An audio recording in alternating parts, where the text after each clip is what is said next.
Fala, torcedor! Seja bem-vindo ao canal Alvinegro das Alterosas, o seu canal de informações do Clube Atlético Mineiro, o maior clube de futebol do mundo.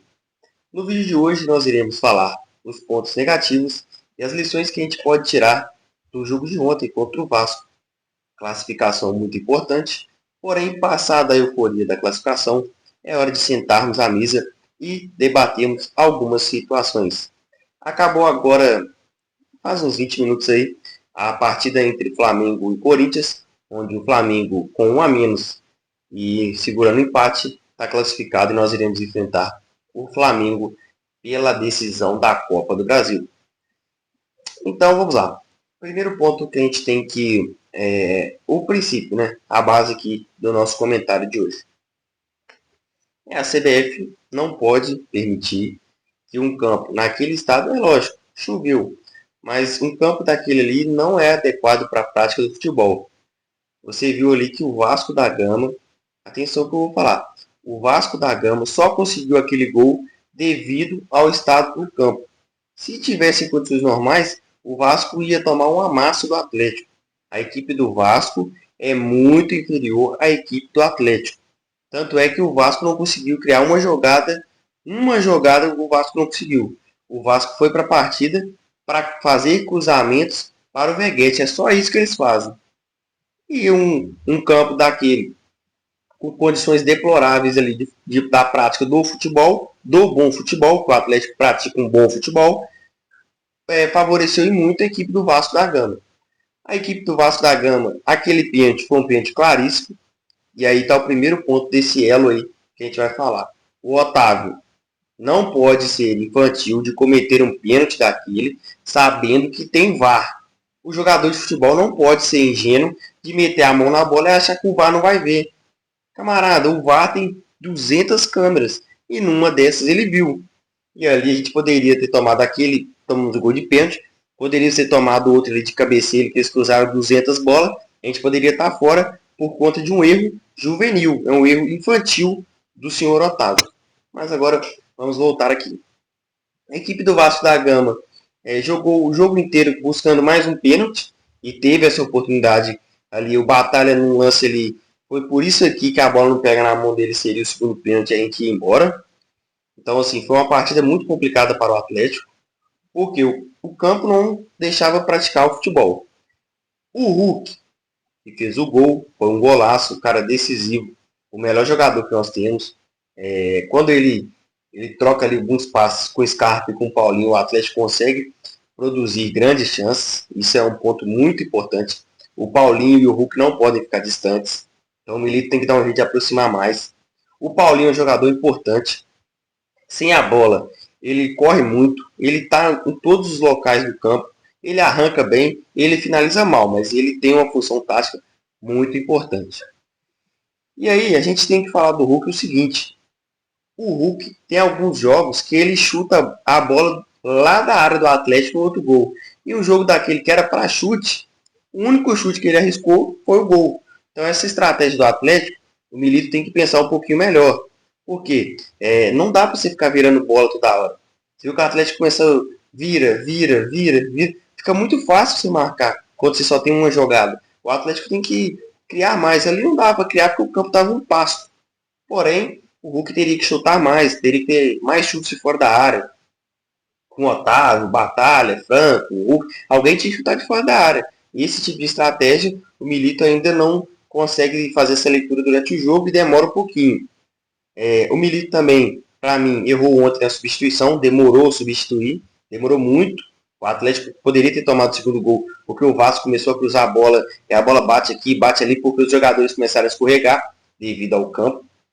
E ali ele colocou o Alisson no final do jogo, cara. Não que o Alisson é um péssimo jogador, porém sim colocar eu acho que teria que ter colocado o Vargas, porque o Vargas é um cara mais cascudo, é um cara mais que tem um porte físico melhor, conseguiria brigar mais pelas bolas e não igual o Alisson que ficou correndo ali. E aí o Alisson é um jogador assim, que tem que ser estudado porque ele tem uma má vontade de natureza, tendo em vista ele que ele olha a bola assim, não vou correr não. Então, se o jogador começando agora já tem essa mentalidade, não vou correr não. Então, isso para mim é mais um dos elos aí que a gente precisa aprender. Para o jogo contra o River Plate, agora que eu já fechei a parte do jogo contra o Vasco, classificação importante, vamos pegar o Flamengo e é hora da gente caçar os fantasmas da história do Atlético. Essa decisão contra o Flamengo é uma decisão importante, porque a gente agora vai se vingar do Flamengo, porque a gente foi roubado com o Reinaldo em 80 e 81, e agora é a nossa hora de nos vingarmos aí da equipe do Flamengo, e aí ficaria faltando só o Palmeiras, que a gente ainda está entalado com o Palmeiras. Mas vamos lá, para o jogo contra o River, é uma atmosfera totalmente diferente, ele visto que o jogo é em casa, eu duvido que o gramado da Arena MRV vai estar aquele pasto. Vai ser um jogo mais dinâmico, a bola vai correr mais, o Atlético vai ter mais oportunidades de ser o Atlético. O que eu quero dizer com isso? O Atlético com um campo melhor, ele vai conseguir impor o seu jogo. Porém, o Atlético não pode se afobar, porque a equipe do River Plate é uma equipe argentina cascuda, tem camisa, tem o Galhardo que tem uma leitura de jogo impressionante. E se o Atlético der mole, eles vão explorar o contra-ataque e aí a gente está meio que lascado.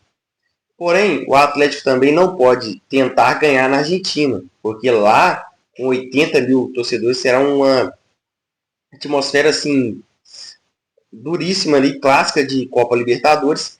Porém, eu creio que o Atlético vai conseguir aí, se Deus quiser, um bom resultado aqui em Belo Horizonte. E para o jogo da volta lá na Argentina no dia 29, o Atlético vai ter que tomar decisões diferentes da que ele tomou contra o Vasco. Porque o Atlético, quando ele tem a vantagem, foi assim contra o São Paulo também, ele se fecha, mas ele não consegue sair no contra-ataque. Não tem como você manter o resultado se fechando atrás sem ter a válvula de escape para o contra-ataque. A equipe joga na retranca com o resultado debaixo aqui do braço, ela tem que ter a válvula de escape para arrancar. E o Paulinho é essa válvula de escape. Porém, não dá para o Paulinho sair arrancando contra 4 defensores, contra 3 defensores. Ele não vai fazer nada. O Hulk também não consegue. Então, acho que o Milito agora vai ter esses 2 treinos, né? Hoje e amanhã. E já enfrenta o River Plate. E aí, dependendo do resultado ali, ele vai ter que pegar ali de quarta, quinta, sexta, sábado, domingo, até o próximo jogo na outra terça, para treinar, caso o Atlético tenha vantagem, para treinar um pouco mais essa questão de jogar com o resultado. Que o Atlético, tem hora que não consegue jogar com o resultado e se fecha e esquece do contra-ataque. Que lá na Argentina, se a gente conseguir uma espetada ali com o Paulinho e marca um gol ali, vamos supor ali, com 20, 25 minutos, a gente tendo 1-0, você faz mais um ali, quebra o clima ali, fica aquele clima de velório, e aí eles que se lasquem para lá, porque o importante é a classificação para a final da Copa Libertadores. O Atlético nunca chegou em 2 finais na mesma temporada de Copa do Brasil e Libertadores, seria algo histórico. E eu acho que o Atlético aí, chegando à final das duas, pelo menos uma, eu acho que o Atlético leva. O Atlético chega muito bem aí, principalmente na Copa do Brasil. Tendo em vista, depende. Vamos ver a questão dos mandos de campos também, né? O Atlético chegou aí em 3 finais. O Atlético foi finalista em 14, 16, 21 e agora 24. Das 3, o Atlético nunca decidiu em casa a Copa do Brasil. Então, assim, quem sabe esse ano a gente tem uma má sorte, ou esse sorteio manipulado da CBF nos dá uma trégua aí para a gente poder decidir em casa, que seria aí sim um ideal, porque a gente poderia ir lá para o Rio, fecha o time, esquece o contra-ataque, só segura, e aí dentro de casa a gente conseguiria aí o nosso resultado, que seria sem dúvidas aí. O primeiro título da Arena MRV seria assim seria uma coisa para a história aí, né? E quem sabe o Atlético vai ser campeão da Copa do Brasil em casa. Pois bem, minhas considerações finais aí a respeito do jogo do Vasco é que temos muito a aprender. O resultado foi um resultado excelente, um resultado sensacional. Porém, a gente não pode ver só o resultado e não ver o que o Atlético produziu. Porque o Atlético não conseguiu produzir, muito em função, lógico, do gramado, mas que o Atlético, quando tem a vantagem igual contra o São Paulo, e, entre outros, o Atlético se fecha e não consegue ir à frente e não consegue contra-ataque. E eu tenho visto que o contra-ataque também é muito importante. E também falar do Everson, que é um ótimo goleiro, fez uma boa defesa. Porém, eu acho que o Everson também teria que treinar um pouquinho mais ali a questão dos pênaltis ali. Pelo menos acertar o canto ali. Eu sei que é difícil, não estou criticando aqui o Everson, mas talvez ali a gente vai precisar de uma disputa de pênaltis e tal. E aí, se você tem um goleiro ali que tem uma especialidade ali maior em defender pênaltis, talvez seja um ponto, né, positivo.